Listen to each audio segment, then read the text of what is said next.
He kōna I purangi tēnei nā te reo irirangi o Aotearoa.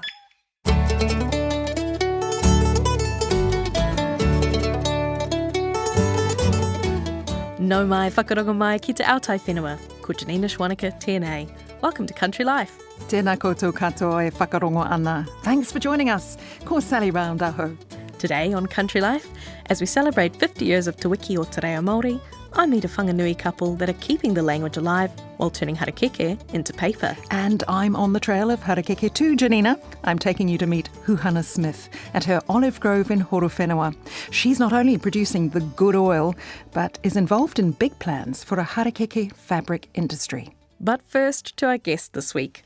A Southland sheep farmer has found a new use for sheep wool. Sheet masks. That's sheet, not sheep. Romene is developing skincare products derived from wool and other primary sector products. The name Romene is the Te Reo Māori name for Romene, a breed of sheep producing strong wool.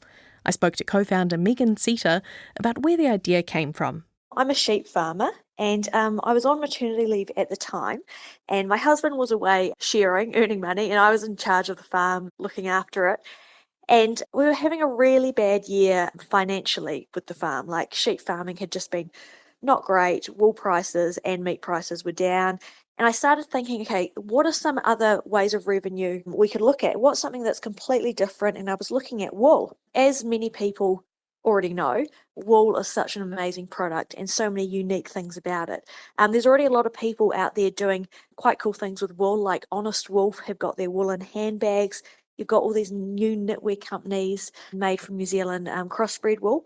But I wanted to do something completely different. So I was looking at the actual makeup of wool fibres, and I stumbled across a company in Christchurch called Keraplast, who were extracting the keratin from wool into hair care and beauty products. So I made contact with them to find out more about the work they were doing and what the potential of their product was. And they said it's being used in hair care, but not so much in skincare yet. Like, a skincare company hasn't yet really picked it up, and they'd love to see it being explored in skincare. And then I kind of realised maybe I'm the person to do it. And so where did you go from there? I realised there was a massive gap in the market, in the sense that New Zealand is really good at selling its story through the travel retail sector in skincare. So if you go through duty free, you'll notice a lot of tubs of lanolin, a lot of creams that are based on very basic New Zealand primary products, some Rotorua mud as well, Manuka. But I felt like New Zealand was quite outdated in telling the story. Like, it was basic formulations that haven't changed in decades, basic branding and packaging which haven't changed in decades. And so I kind of researched this a bit further, and that's when I came up with Romene. And what have you ended up with? What is Romene? So what we are is we are a skincare company, and we are bringing to market new and innovative ingredients based on New Zealand's primary industries into skincare. So we are launching into the travel retail market in New Zealand, and we are aiming for export. So some of our products have, as I say, new and new to market ingredients. So we're doing some really cool things with keratin extracted from New Zealand wool, as well as lactoferrin protein peptides extracted from New Zealand dairy milk. And yeah, so we've just got one range of products, so 3 sheet masks, a sheet mask range. We're now in the next stages of looking at what our next line of products will be. But we did a soft launch in Auckland recently, which was really successful, and we were really stoked with how much interest we got, both locally but also from exporters. So we may end up exporting sooner than we had hoped, but we're really excited to see the support we got. With the keratin that's extracted, is that extracted from strong wool? It's strong wool, and it's not from our own farm. So they have their own farms nearby that they use. So for them, they want to have a short supply chain. So they use farms very near to them, near to their manufacturing, their labs for that purpose. And yeah, strong wool. You mentioned your focus on exporting. Is this something that our New Zealand listeners can also enjoy? Ironically, it was never intended for the domestic market. So we were targeting East Asian consumers, like Chinese, Japanese, Korean. But interestingly, as we've started this process, a whole lot of New Zealanders have thought, oh, this is unique, this is novel, I'd quite like to try your product. So we're now looking at developing an online portal on our website, so Kiwis can try our products. What are the next steps for Romene? Other products, other ingredients, and really just trying to push what we have, getting it out there, getting our story told, and we'd love to do some collaborations with other iconic New Zealand brands. And yeah, we're just going to I'm going to keep on farming and keep on telling the New Zealand story. Being a sheep farmer yourself, does this make you feel more excited or more hopeful about the potential for wool? Yeah, it does. But I mean, the thing is, I feel like with New Zealand farming, we're very good at doing what we've always done. And in the past few years, we've been seeing more innovation pop up and new things. And I think we just need to keep on rolling with that because the world around us is changing so fast with AI, consumer preferences, everything like that, that New Zealand farmers, we just need to keep on innovating. And, we're really good at growing animals or growing grass or plants. But, it's about maybe creating our whole supply chain rather than just being at one end and then feeling a bit annoyed when we lose control of it later down the track. But, being a part of that supply chain right from the ground to the consumer, because that's going to enable us to stay in control, have more control over pricing, and just be able to connect with customers to understand what the market really wants and how we need to be innovating. I was just talking to Megan Seater of Romene there. And now to a look at what's been making headlines on the Rural News Desk this week. And Janina, the meatiest news comes from the Red Meat Co-op Alliance Group. Yes, while it's urging its shareholders to accept a $250 million investment from abroad, and it's warning of insolvency if they don't. Farmers are due to vote on the sale to the Irish firm Dawn Meats Group next month.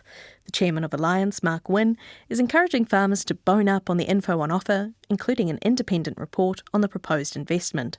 So the Northington Partners report is very black and white that this is a good proposal for shareholders. It represents a 93% uplift on the midpoint share value for current Alliance versus Alliance post-investment. So that's good news. But they also look at the alternative and say if it is not a yes vote, that process looks pretty dark and could result in insolvency. That was Alliance Group Chair Mark Wynne, and the shareholder vote outcome will be announced on October 21st. And another story making headlines this week, the nitrate emergency declared in Canterbury. Some strong words from farmers on this, Janina. Well, Federated Farmers has called the Environment Canterbury's declaration a shameless political stunt before elections. The Regional Council met this week and voted 9-7 in favour of declaring an emergency over rising E. coli and nitrate concentrations in Canterbury's groundwater. The Fed's Vice President Colin Hurst says farmers have been doing a lot to improve this, including establishing water catchment care groups, reducing fertiliser inputs, fencing off waterways, and planting catch crops or along the riverbanks. But by declaring an emergency, it is very alarmist. Farmers are definitely on board with making improvements, and we live in our communities as well, and we drink the water. And then we've got the finger being pointed at us. Nitrate comes from a whole lot of other places, and it's been around for a number of years. And the other thing, it takes a number of years to actually make a difference. By making this decision yesterday, it destroys the confidence of farmers. And so what's been the response to the Fed's Colin Hurst there? The chairman of Environment Canterbury, Craig Pauling, acknowledges there's been a lot of good work done by farmers. He says it's not about a blame game, though agriculture does contribute. I just think that it's important that we all get on the same direction and try to look at interventions that we can collectively fund within catchments to make a difference. I've been a very strong advocate for catchment-based management and working with our landowners and communities. OK, what's the latest on the canned peaches story? Seems like a lot of people like them on their breakfast cereal, I've been hearing. They might have to mix things up from now on. It's certainly caused some consternation among canned peach lovers. What happened was almost 20 orchards around Hawke's Bay received an end-of-contract letter from Watties, which is blaming this on a steady decline in demand. Behind all this are the cheaper imported varieties you may have seen on the shelves.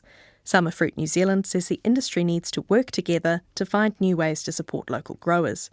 But Watties says they have no plans to discontinue their canned peach products, and it's rejecting the suggestion that a breakup of its parent company Kraft Heinz is behind the decision. Now, from well-loved traditional foods to foods of the future. And another story which caught my eye was the news that the Canterbury firm Leafed, which makes alternative proteins from leafy greens, has signed a new deal with one of the largest importers of food and dairy ingredients in Asia.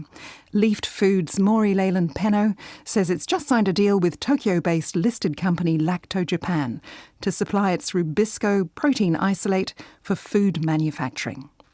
Well, let's just check in on some of the conditions around the country now, Janina, and it seems like some contrasting weather woes for farmers in the North Island.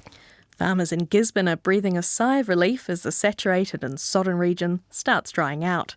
The Federated Farmers Gisborne Wairoa president says Ormond, where he's based, feels like they've experienced 3 wet winters in a row.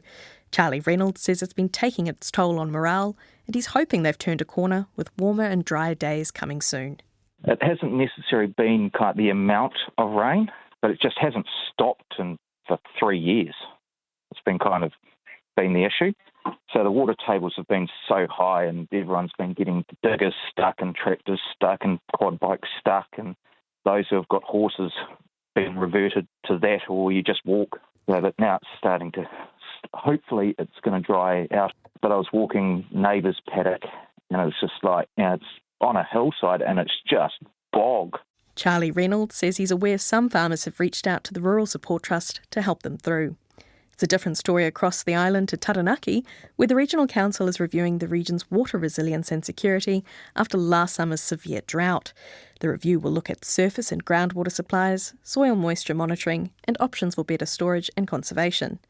And further north, orchardists across the Bay of Plenty and Coromandel are in clean-up mode after destructive winds hit the region, affecting some kiwi fruit and avocado orchards. Turning to some better news for the primary sector, feedback from educators and industry has led the Ministry of Education to revise its decision to remove agriculture and horticulture subjects from the secondary school curriculum. The ministry says agricultural and horticultural science will stay as standalone subjects for years 12 and 13, after feedback showed they couldn't be properly covered in other subjects. Agribusiness will remain integrated within business studies at years 12 and 13. And finally, a survey from Rabobank shows farmers are likely to open their wallets in coming months as confidence continues to soar across the rural sector. Yes, its latest survey shows confidence is at its second highest level over the last decade. Chief Executive Todd Charteris says confidence in the broader agricultural economy rose 2% from the last quarter to a net of 46%. And with that came relatively high investment intentions. Could be a number of things. There's technology. There's a few more sort of wearable devices being used out there in some areas, certainly in beef. Seen that sort of as an offshoot from dairy. So whether it's that or just on-farm machinery, it's some deferred maintenance from previous years and fertiliser and things like that. So infrastructure, it's a whole series of things. And, I don't think people are going to go mad, but it's about doing the right thing and doing it in a controlled manner. But it's good to see that investment going back into businesses on-farm. Todd Charteris of Rabobank, ending the Rural News Wrap for this week. This is Country Life on RNZ National 101 FM.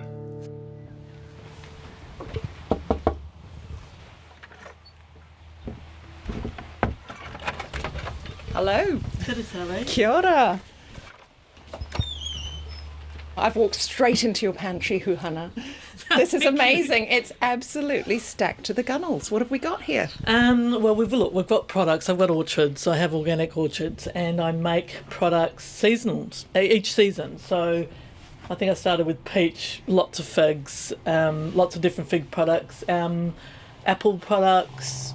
What else have I got here? Heritage apple and pear and date chutney. So yeah, I'm about growing and making good food. And olive oil I can see over here as well. I've got olive oil, yes. This is the new 2025 harvest, and this is a Licino Frantoio blend. All grown here on the property? All grown here in Kuku Horowhenua, yes. Tell me about the label. The label is Waikokapu Grove and Orchard, and the label is done by a fantastic designer friend of mine, Duncan Munro. It looks a little bit like a Tānakor border. When you put all the jars together, it kind of emulates the Tānakor patterning within that weaving process that Māori do. But it's the mountains to sea because we do a lot of environmental work between the mountains and sea. And Waikokapu, the meaning? Waikokapu is the name of the stream that runs through the property here in Kuku. Kokapu is the native trout, so Waikokapu, so it's a stream that held the native trout. When I dropped in to meet Huhana Smith, it was one of those midwinter days when the chill of the land comes right up through your feet. Gumboots on. Tēnā rā koutou katoa, ko Huhana Smith tōku ingoa no Ngāti Tūkore he ahau, no te whānau wehi peihana hoki. My name is Huhana. I'm a professor at Massey University. That's my day job.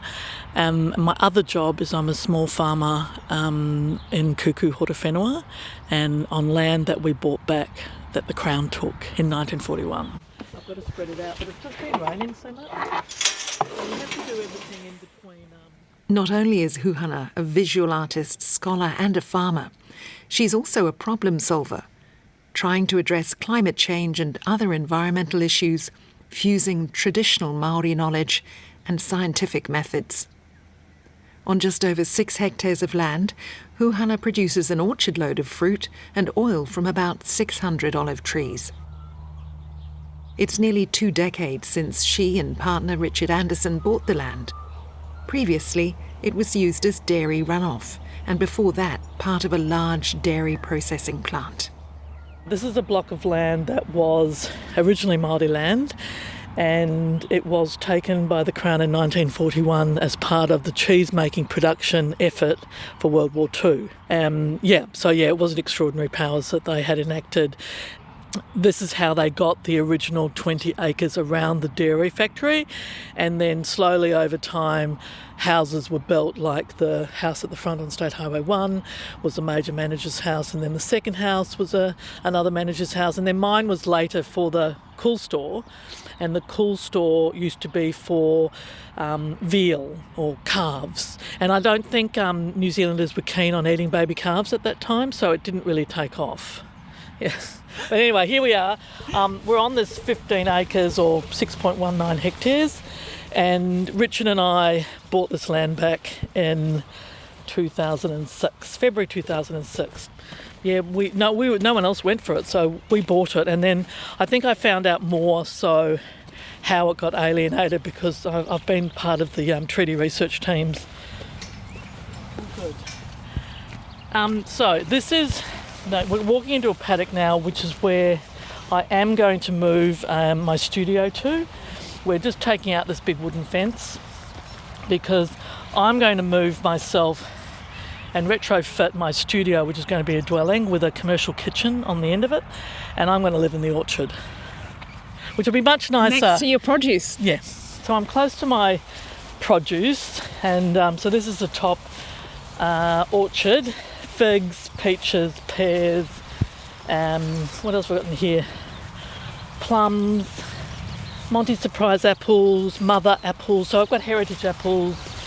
This was the a little bit of a top olives. Is the soil good here for olives? Well, you know, this is beautiful fertile land, isn't it? Well, it is fertile land here, so I wasn't quite sure about that whole notion that olives like kind of poor quality soil or rocky or dry conditions and that kind of thing, because these are Tuscan varieties, so the Frantoio and the Licino, they grow really well in New Zealand because they're frost resistant. We are A-grade soil, but yeah, they seem to be happy. Adapted. Yeah. They do produce fantastic olives. When we bought this land, there was not a tree on it. So we've planted everything, and there's now a lot going on. Well, yes, there is. You've got a whole stand of native trees there, down below. Yes, if we walk over this way, the Waikokapu stream runs through this area here. And this is a native revegetation that we started in 2007. So we've got the Waikokapu stream running through here. We've revegetated everything, but I've also just applied for some funding and hopefully I get it because we go back into this area and pest weed manage the lot. And then we can just start really getting into finishing the revegetation of this, so we're not quite there yet. And that we want to get the harakeke spread down here. You can see stands of harakeke at the moment. Harakeke. These are the indigenous long-leaved wet-loving plants whose fibre or muka is used in Māori weaving. And Huhana is part of an exciting project aimed at revitalising a textile industry based on harakeke. So this will be expanded into a pā harakeke for the fabric industry. I've been following the research work of Dr. Rangi Takanewa, who's from the Takanawa whānau from Te Kuiti, so Ngāti Mani o Poto, and I've been following her for 20 years with this whole notion of a fabric being made out of harakeke, fine harakeke thread. We're at a point now where I'm at the College of Creative Arts Toido Whārangi in Wellington, and we are very close to determining the thread through long thread technology that exists not in Aotearoa, but it exists in Europe, so it's in Belgium and Italy. Because, of course, they have their own linen industry based on Well, they flax. have an incredible linen industry and beautiful fabric, but harakeke is not a flax, even though it gets called New Zealand flax. So it is its own plant, its own indigenous plant from Aotearoa. But the muka thread that you extract from the rau or the leaves can be put through long thread technology because microscopically you just have to make sure that it maintains long length and connectivity to create a long thread, because that's what you need to make fine fabric. So we've managed to do ours through wool processing technology, but we need the finesse of the long thread technology. So my colleagues, Dr. Faith Kane and Angela Kilford, they are the leads in the technology side of things. And I've, because we've been doing wetland projects with Ngāti Tukorehe since 2002, we now have a beautiful burgeoning wetland restoration project going on that is supplying the harakeke to create the muka. Can you see a harakeke industry being developed around here? This is what we're trying to do. So, and it's also a climate mitigation, water cleanser. Harakeke lies down in a flood, pops back up again. So you could be using it for, remediating kind of issues that have happened. Maybe Tasman District needs to return a lot more, wet foot plants into wet areas. How exciting would that be if you could develop some kind of industry around that and also solve some issues around the climate? Well, I think that's why we're having conversations. I mean, we will be having conversations with major sustainable fashion labels. That's coming up, because then we can be wearing kind of styly harakeke linen, if you want to call it linen. The knowledge promulgators are the Takanawa whānau, and so I've always been really, really, we must protect the Māori intellectual property in terms of this thread, because it comes from Māori knowledge systems. Just watch that water there. It's been so wet, I haven't been here for ages. Walk up. Huhana leads me to the main olive grove, which is ready for a prune, having just produced a bountiful harvest. Quite wet underfoot, isn't it? Oh, gosh, it's just been... Well, I think, we have to say we're a bit lucky in terms of what's been happening in other areas of the country, in terms of increased rainfall from climate change. So, yeah, I have to start measuring and adjusting how the grove is coping with the changing climate. So that's why it's really important. There is something I do have to do. I have to get my grove survey results completed and sent to the New Zealand Olives Association so they can keep a bit of a tab on what's happening environmentally and climate change wise. Anecdotally, are you seeing changes over the years? I think the frontoio haven't been performing too well. Probably since 2021 they had stopped fruiting, so that was a bit of an unusual thing, what's going on there? But I think that's what we have to start doing as an association with the Olive Oil Association, is actually start chronicling the changes we're seeing. And because I'm a professor at the university, you kind of go, what research project could we do out of that?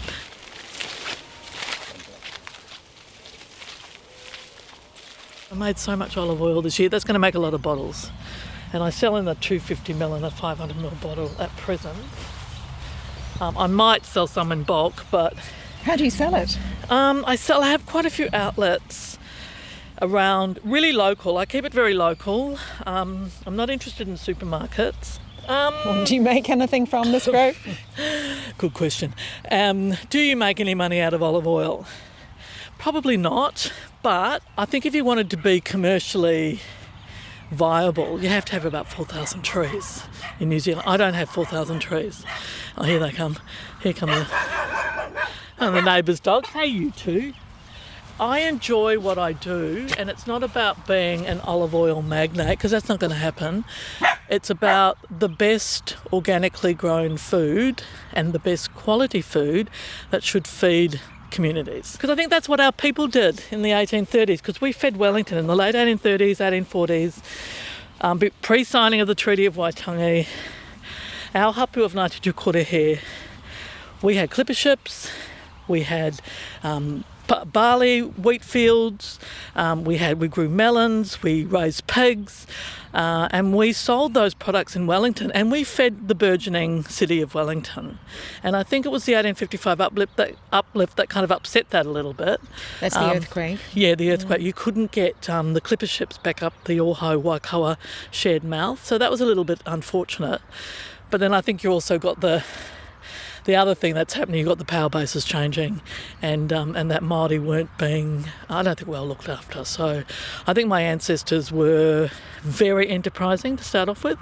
So I feel like I just work upon that legacy that they established, and that also, I whakapapa here to Ngāti Tukorehe, and our marae is just diagonally across the road here, and my great-great-grandfather was a farmer. So he was one of the first Māori farmers. So he comes from that generation before him who were doing all the land negotiation work with, Pākehā and settlers and all that kind of thing. So they knew that they would make a really going concern about being Māori involved in agriculture or horticulture, because they come from, a horticultural background. But I just think, unfortunately, I've done so much treaty research now, unfortunately, it wasn't about caring and sharing, it was more about power and control. So, unfortunately, Māori were our people were beset by that. In 20 years' time, looking out here, what would you like to see? Okay, so I want all the slopes will be revegetated. I'll have large harakeke to service the fabric industry. All of the stream system and the gully and the neighbour's gully will be completely reforested. The olive grove will just remain a thriving olive grove. We'll probably expand more gardens and put more orchards down here below. I'd love to, never had the money to buy the dairy factory, but I think if the owner of the dairy factory ever wanted to sell it, I think we should start looking at collectivising to have a space for the harakeke industry, so that could be really amazing. But I haven't hit him up on that yet, so I better be careful about saying too much. But I do believe that we can be doing incredibly sustainable, tataial-centric, healthy ways of growing our food, and then how we have mitigated the problems we've created through industrialised agriculture. I was talking there to Huhana Smith at her olive grove in Horowhenua. She's in the process of getting organic certification for her farm. Watch this space for more about the harakeke textile project she's involved with. Hi, I'm Cameron Taylor from Taylor Corp here in Hawke's Bay, and you're listening to Country Life on RNZ National. Now we're heading to Whanganui to meet Marty and Marilyn Frady. As a printmaker and a te reo Māori teacher, the couple share an interest in the power of paper. Through their business, Pakohe, they've been making harakeke paper and teaching others to do the same, with te reo Māori woven through. After all, there's many lessons in the pā harakeke. So I'll just pull a larger sheet for you, and you can see the differences.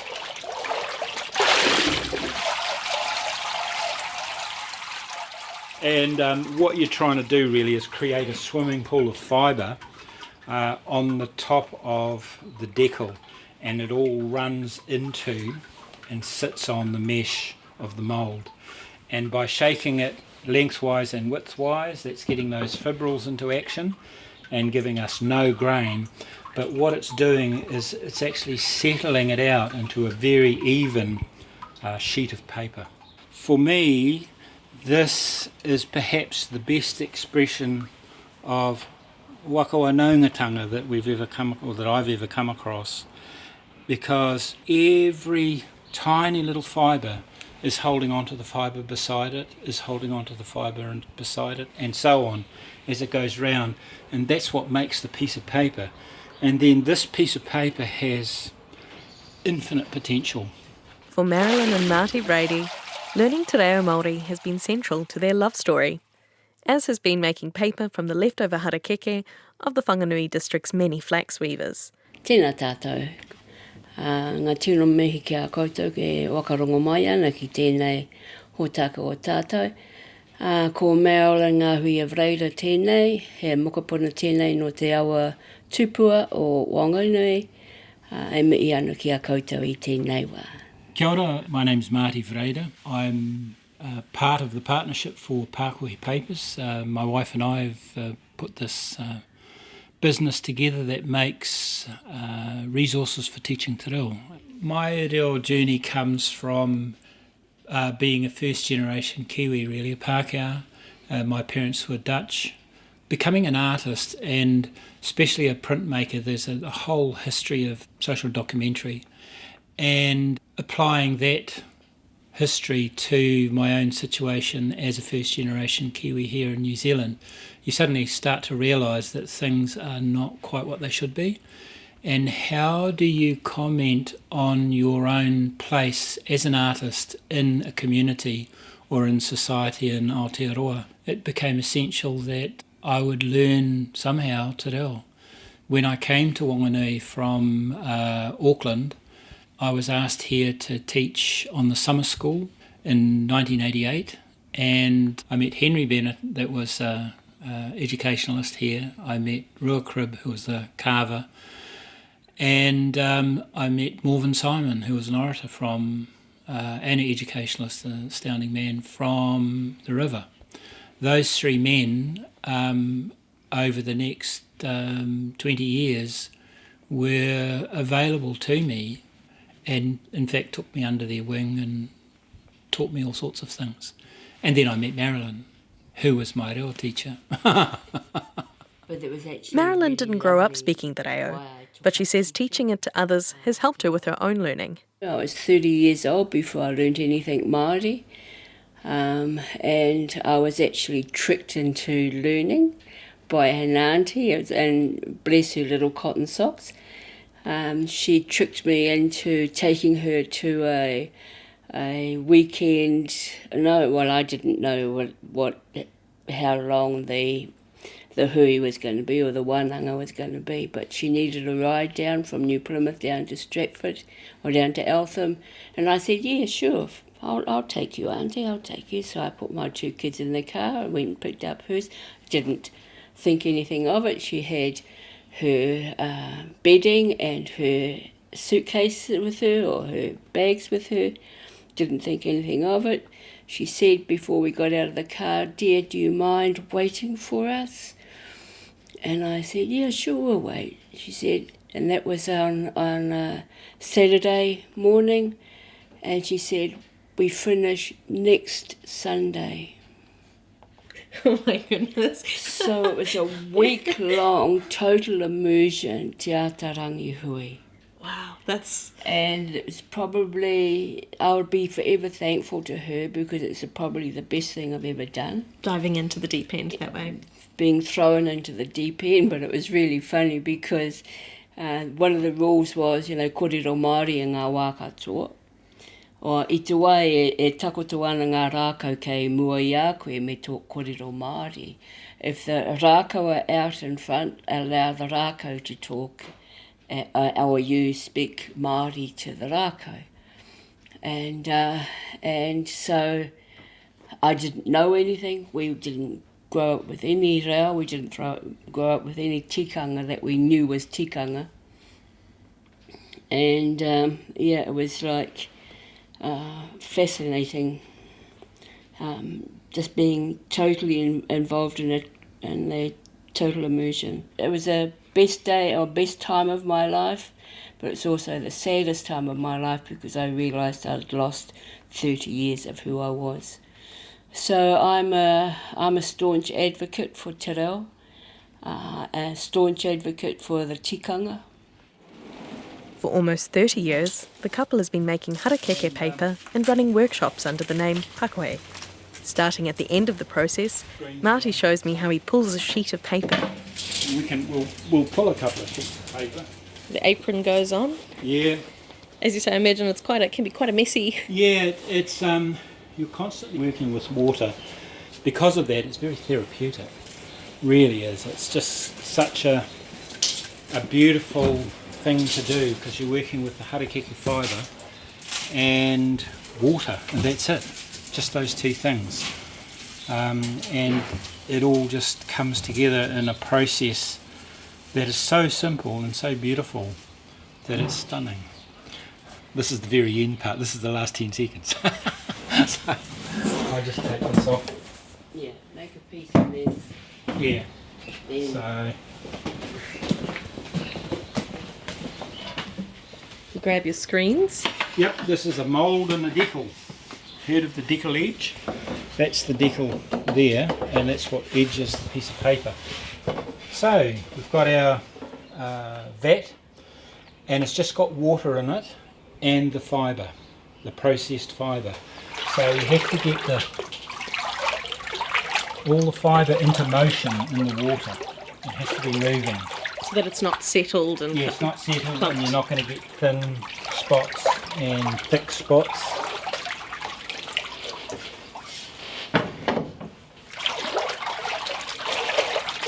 So commercial tanks normally have a rotating paddle at the bottom of the vat, but these are the rotating paddles with my hands. Okay, so we take the mould and the decal, and you're basically chopping a chunk of water out of the vat. Like that. And the decal guides the water and the fibre into the centre of the mould, and when the water drains, it's like a sieve, then that's the making of a piece of paper. So lo and behold, after 20 seconds we have a piece of paper already starting to form. So the fibres are now starting to hydrogen bond together as the water seeps through the sieve and drains out.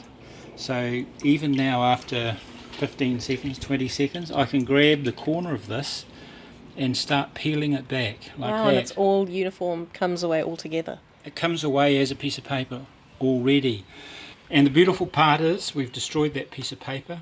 You can just lay it on top of the water, give the mould a little wriggle, and then it kisses it off. All the fibre is in the vat again, and the mould is absolutely clean, and we can actually remake that into the perfect sheet of paper because we destroyed that one. The harakeke Marty and Marilyn use is sourced from about 40 local weavers. They take offcuts and damaged parts of the harakeke to turn into paper. There is variations, of course, with the different iwi, but we have been taught here that we leave the rito, which is the new plant or the baby, the parents, the grandparents, and then we start harvesting from the great-grandparents on. But we don't have to do that very often because the weavers do it for us, and it's fabulous. They just drop their kaikaha off at the gate, and we can use that. Working with the weavers was the best way of going about it. They had the knowledge of what was the best flax to use as well, but then their tips, butts, and the spines that they couldn't use, that was their kaikaha toinga was our taonga. So we gave them an opportunity for their castaways to be reused into something else. So it starts to create that sense of sustainability and circular usage of the complete harvest. Harakeke is incredibly strong, which is why it makes such an excellent fibre source for paper making. However, this means it also has to be broken down before it can be processed. Harakeke is not flax, it's a lily. A lot of people don't realise that. The harakeke fibre is incredibly strong. If you run over a brown piece of fibre on the lawn from a harakeke plant, the motor mower will absolutely stop in an instant. And that's because even though the leaf is dried and brown, the muka fibre is still essentially perfect fibre.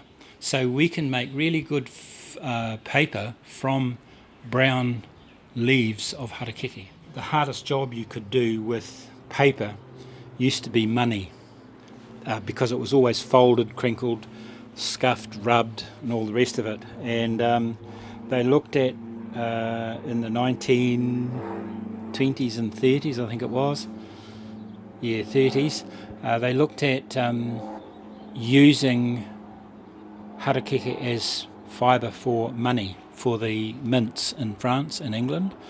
And they brought out paper makers from Scandinavia and Europe here, and the Watersiders strike in 1931.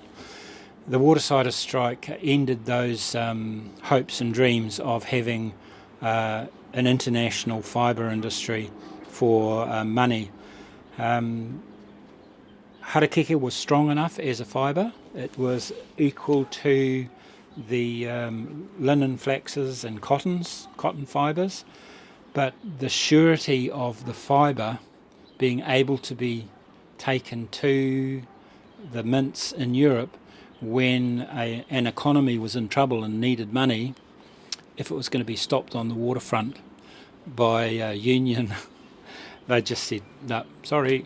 And the result of all of that was the Kawerau paper mill was the result of a number of those paper makers wanting to stay in New Zealand and retain a New Zealand citizenship. So they set up the Kawerau paper mill, and that's just recently closed. It's very, very sad. Yeah, that all had its roots in looking at harakeke as a fibre for the international market. So the best way of chopping it is with an 1895 chaff cutter, with its big knives going against the anvil on the chaff cutter head itself, form a huge rotating pair of scissors. And that scissor action for cutting the harakeke is the best that I know of. If you put it into a modern wood chipper or anything like that, it's just instant mayhem and everything stops. This here is, I say to people, oh, it's 300 years old. Wasn't this century, wasn't last century, but it was the century before. So It's old. It's old, but it works. It works better than anything that I know. So we cut the fibre, and then that fibre goes into a boil-up, which is out here. Because our boil-up is around about 300 litres, and we're working with 300 litres batches, we have hand-cranked forklifts to help us with moving the fibre. So if I lift this back, now this is the boil-up vat. It's just a big stainless steel vat, and we fill it up with the cut harakeke, which looks like that. So they're probably inch-long pieces of harakeke, and caustic is the baddie. We put caustic in there to loosen the lignin bonds, and that's why the water that you can see is got that dark brown, thick kind of colour. Like tea.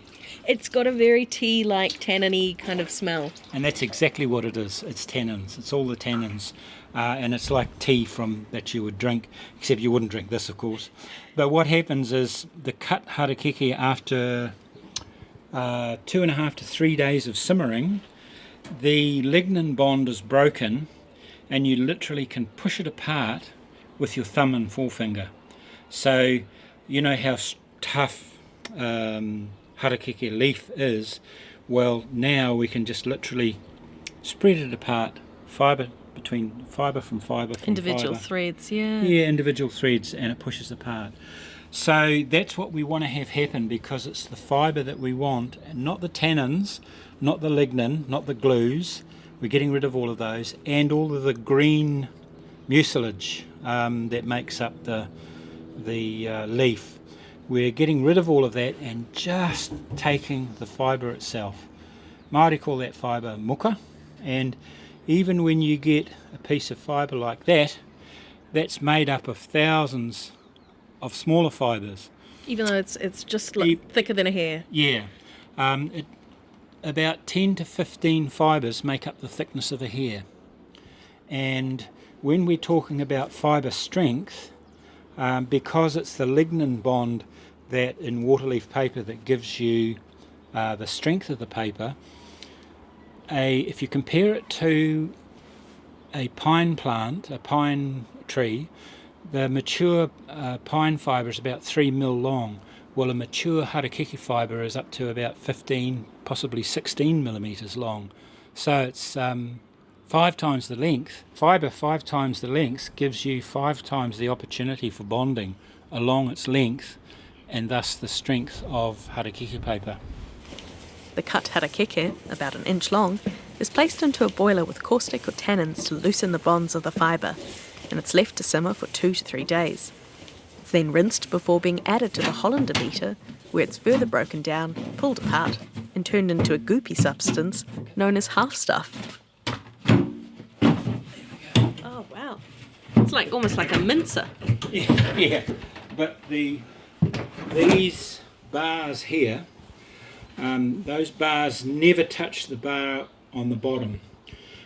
So there's always a gap, and the gap is about the thickness of a piece of paper.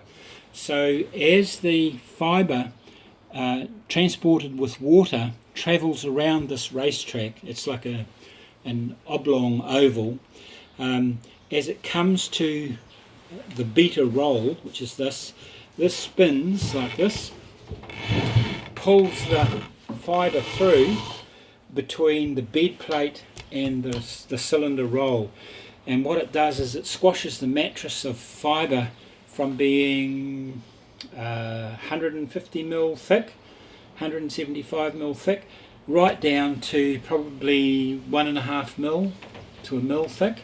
So it squashes it right down, and what it does is fibre on fibre gets pressed in between the bed and the cylinder roll, and it rubs it furiously, and because the lignin has been taken out by the boiler, the fibres just roll apart, and so it ends up looking like a brown cotton wool. Tiny fibres, and this here is called half stuff when it's at that stage. The half stuff is then added to the vat, where the paper is pulled using a screen and mould. It'll be left in the sun to dry and then taken inside to be flattened, cut and further processed. It's also here that the couple run their workshops and create resources for strengthening te reo Māori. Pākoi is the name of our business, and we make resources for education and for teaching te reo. Yeah, so it's a kaupapa Māori business. And when you're working with harakeke, it's a natural extension of that. It's totally wrapped by te ao Māori, and all of the tikanga and kawa that belong to the culture, they all have their place with and alongside harakeke paper making. It's a contemporary usage of a traditional material, and we take our lead from the weavers and how they have learnt to use the resource and respect their resource and make it a sustainable resource. What we do with our workshops is we use as much te reo as we possibly can. So ka haramai ngā tangata ki konei ki te ako e nei momo mahi. So when they arrive, before they arrive, I send out a program. So it's important for me that we uphold the tikanga. So it's always karakia waka wanaungatanga before we actually get into talking about harakeke paper. And that's really an important part of it. Ko tai mai te wā ki te waka o ki te mana ki te reo. The time has come to put the integrity back into the language, and the only way that we're going to be able to do that is to help people to understand it, and so that's what we try to do. That was Marilyn and Marty Vrady I was speaking to at their home in Whanganui. Great story, Janina. And that's this week's Country Life. Thanks for joining us. You can also find photos and more information about the stories in this episode in our show notes. We love getting your feedback and ideas for future stories. You can reach us, country@rnz.co.nz. And we'd hate for you to miss an episode of Country Life. To get every episode free to your phone, click follow on your app now. And if you enjoyed our show, give us a shout on social media or tell a friend by clicking the share button in this app. Out in the field today were me, Janina Schwanica. And me, Sally Brown. The show was produced and engineered by David Knowles and Phil Benj. Ka kite anō. Catch you next time.